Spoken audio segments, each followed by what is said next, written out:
Двамата застанат на микрофона и Господ мълчи. Бармен, пускай.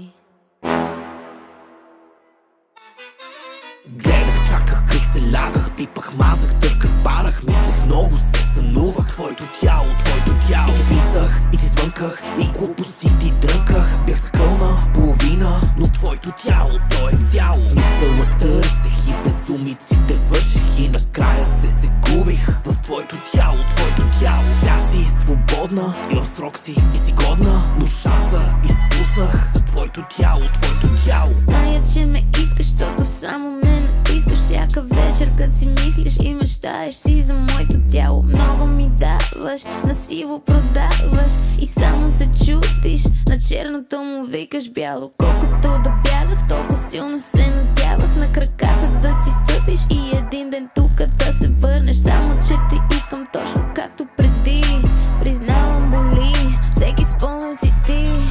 Хем съм тука, хем съм там, хем съм сър, хем съм мадам, хем съм кучка, хем съм две, хем и хич не ме ебе. Хем съм хай, хем не другирам, хем съм токсик, хем разбирам, хем тежа си 100 кила и хем кът 100 кила рабирам. Твоето тяло, моят малък земен рай, като двамата пеем, става кой е по-понай. И си знал, че ме искаш точно като преди. Времето си лети, всичко то си ми ти.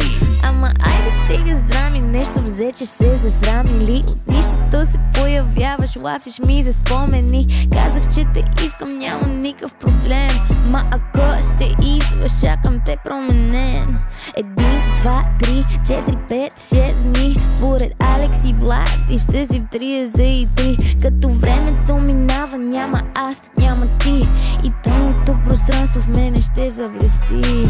Гледах, чаках, крих се, лягах, пипах, мазах, търках, парах, мислех много, се сънувах. Твоето тяло и ти писах, и ти звънках, и глупости ти дрънках. Бях скълна половина, но твоето тяло, то е цяло. Смисъла търсех и безумиците върших, и накрая се загубих. Тутуруто, сега си свободна и в срок си и си годна, но шанса изпуснах За моето тяло.